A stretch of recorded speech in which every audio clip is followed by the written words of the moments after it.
मूछ वाले अंकल, तोंद वाले अंकल हर दिन हवस का शिकार बनाते हैं। पेट के कीड़े मारने की दवा की जगह बेहोशी की दवा देते हैं। हर दिन बलात्कार किया जाता है। आवाज उठाने पर गर्म खौलते पानी को हमारे शरीर पर डाल दिया जाता है। बेल्ट से बेरहमी पिटाई की जाती है। ये शब्द उन मासूम बच्चियों का है। बिहार सरकार के समाज कल्याण के तहत एनजीओ बालगृह सेवा आश्रम की कहानी है। इस कहानी की बात तब उठती है जब सरकार के कार्यों हेतु ऑडिट की बात उठती है। यह ऑडिट का काम 2017 में Tata institute of social sciences ने किया। इसके अंतर्गत एक सोशल ऑडिट किया गया। इस ऑडिट की रिपोर्ट में पता चला कि बिहार के मुजफ्फरपुर में सेवा संकल्प एवं विकास समिति नाम का एक बालिका सुधार गृह है। इस बालिका गृह का संचालक था ब्रजेश ठाकुर। यहाँ 7 से 17 साल के बीच 42 बच्चियां रहती थी। इनमें से 34 बच्चियों के साथ रेप और टॉर्चर जैसी घटनाएं हुई हैं। आरोप ये भी था कि वहां रहने वाली एक बच्ची को जान से मारकर दफना दिया गया। एफआईआर दर्ज कर इस मामले की जांच शुरू हुई। 2020 में दिल्ली के साकेत कोर्ट ने इस मामले को सभी 19 आरोपियों को सजा सुनाई। इस मामले के मुख्य आरोपी ब्रजेश ठाकुर को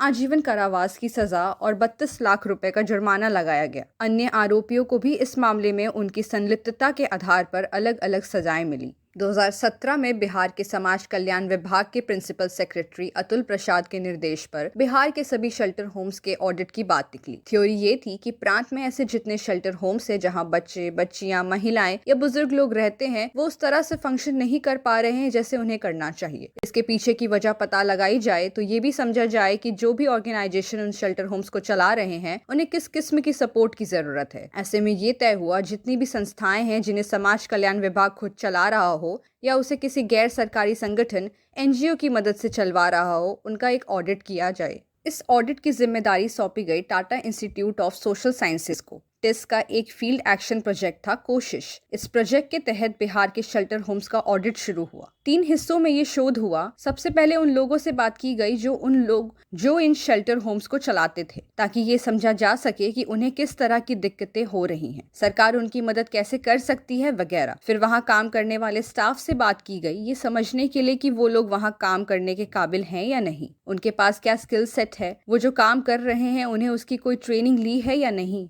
इस ऑडिट का तीसरा सिरा उन लोगों से जुड़ा था जो वहां रह रहे थे। उनसे बात करके समझा जाए कि उन्हें वहां रहते हुए क्या दिक्कतें फेस करनी पड़ रही हैं। इस बातचीत के दौरान कुछ बच्चे, बच्चियां डरे घबराए पाए गए। जब उन्हें अलग से जाकर इस बारे में बात की गई तब जाकर ये पता चला कि मुजफ्फरपुर शेल्टर होम में लड़कियों का शोषण हो रहा था। कई लड़कियों का रेप हुआ था। शोषण की कहानियां इतनी डरावनी थी कि जिन लोगों ने ऑडिट के दौरान बच्चियों से बात की वो डिप्रेशन का शिकार हो गए। कोशिश की टीम ने अपनी रिपोर्ट 26 मई 2018 को बिहार सरकार के पास सबमिट कर दी। ये रिपोर्ट 100 पन्नों की थी। स्टडी के 56वें पन्ने पर मुजफ्फरपुर के बालिका सुधार गृह का जिक्र था। इसमें बताया गया कि यहाँ रहने वाली नाबालिग बच्चियों के साथ लगातार बलात्कार की घटनाएं हुई। इस मामले में तुरंत एक्शन लेते हुए बिहार सरकार ने 29 मई 2018 को उस बालिका सुधार गृह में रहने वाली बच्चियों को राज्य के अलग अलग सुधार गृह में रिलोकेट कर दिया। 31 मई 2018 को सभी 11 आरोपियों के खिलाफ एफआईआर दर्ज कर मामले की जाँच शुरू हुई। इस तफ्तीश के दौरान कई चौंकने वाली जानकारियां सामने आई। मेडिकल जांच में पता चला कि इस शेल्टर होम में रहने वाली 34 बच्चियों के साथ बार बार रेप किया गया। रेप के दौरान जो बच्चियां प्रेग्नेंट हुई उन्हें अबॉर्शन के लिए उसी शेल्टर होम के एक ऑपरेशन थिएटर बनाया गया। वहां से 67 किस्म की नशीली दवाइयां बरामद हुई। इन फाइंडिंग्स के बाद मुजफ्फरपुर बालिका सुधार गृह के चीफ ब्रजेश ठाकुर समेत 8 लोगों को गिरफ्तार कर लिया गया और शेल्टर होम में ताला लगा दिया गया। मामले की जटिलता को देखते हुए 28 नवंबर 2018 को सुप्रीम कोर्ट ने ये केस सीबीआई को ट्रांसफर कर दिया। सीबीआई ने अपनी जांच में पाया कि उस शेल्टर होम में एक बच्ची गायब है जो कि मानसिक रूप से बीमार थी। डॉक्यूमेंट्स में बताया गया कि 2015 में ही वो बच्ची अपने परिवार के साथ मिल चुकी है, मगर असलियत में ऐसा कुछ हुआ ही नहीं था। वो बच्ची कभी अपने परिवार से नहीं मिली। 2023 में अनाम लोगों के खिलाफ सीबीआई ने फ्रेश एफआईआर दर्ज कर नए सिरे के मामले की जाँच शुरू की। धीरे धीरे जाँच आगे बढ़ी। उस शेल्टर होम में रहने वाली बच्चियों के बयान लिए गए। पीएमसीएच ने उन बच्चियों का मेडिकल जांच किया और कंफर्म किया कि वाकई वहां रहने वाली बच्चियों के साथ रेप हुआ था। मगर इस केस की रिपोर्टिंग का पैटर्न बड़ा गड़बड़ था। मुजफ्फरपुर यानी लोकल मीडिया में तो इसे अच्छे से कवर किया और रिपोर्ट किया जा रहा था, मगर पटना पहुंचते पहुंचते वो खबर सिंगल कॉलम में तब्दील हो जाती थी। दिल्ली तक तो मामला पहुंच ही नहीं पा रहा था। जब शेल्टर होम की बच्चियों के बयान बाहर आने शुरू हुए तब जाकर नेशनल मीडिया एक्टिव हुआ। वहां रहने वाली एक बच्ची ने दावा किया कि उस सुधार गृह में रहने वाली एक बच्ची को मारकर दफना दिया गया। तब मामले ने जोर पकड़ा। फुल फ्लेजेड तरीके से जांच शुरू हुई। कोर्ट ने आदेश दिया कि उस जगह की खुदाई कर बच्चे की बॉडी को ढूंढा जाए। तब जाकर इस मामले में नेशनल मीडिया की नजर पड़ी। मुजफ्फरपुर बालिका गृह में वो लड़कियां रहती थी जो घर से बिछड़ी हुई थी या किसी किस्म के अब्यूज की शिकार थी। उन्हें वहां रखा गया था ताकि उन्हें रिहैबिलिटेट किया जा सके, उन्हें आगे की जिंदगी के लिए तैयार किया जा सके, मगर ऐसा हो नहीं पा रहा था। सरकार का सारा ध्यान उन शेल्टर होम्स को प्रशासनिक रूप से दुरुस्त रखने पर था। सब कुछ रजिस्टर मेंटेन करने के लिए किया जा रहा था। इस बात से फोकस बिल्कुल हट गया था कि वहां रहने वाले लोगों के लिए बेहतर भविष्य कैसे तैयार किया जाए। इसी अनदेखी का फायदा आरोपियों ने उठाया और लड़कियों का शोषण करने लगे। दिल्ली की साकेत कोर्ट ने 11 फरवरी 2020 को मुजफ्फरपुर शेल्टर होम केस के सभी 19 आरोपियों को सजा सुनाई। मामले के मुख्य आरोपी ब्रजेश ठाकुर को पॉक्सो एक्ट समेत कई अन्य धाराओं के तहत आजीवन कारावास की सजा हुई। इसके अलावा कोर्ट ने उस पर 32 लाख रुपए का जुर्माना भी लगाया। इस मामले के अन्य आरोपी रवि कुमार रोशन, विकास कुमार, दिलीप कुमार, गुड्डू पटेल, विजय कुमार तिवारी, कृष्ण कुमार को भी कोर्ट ने आजीवन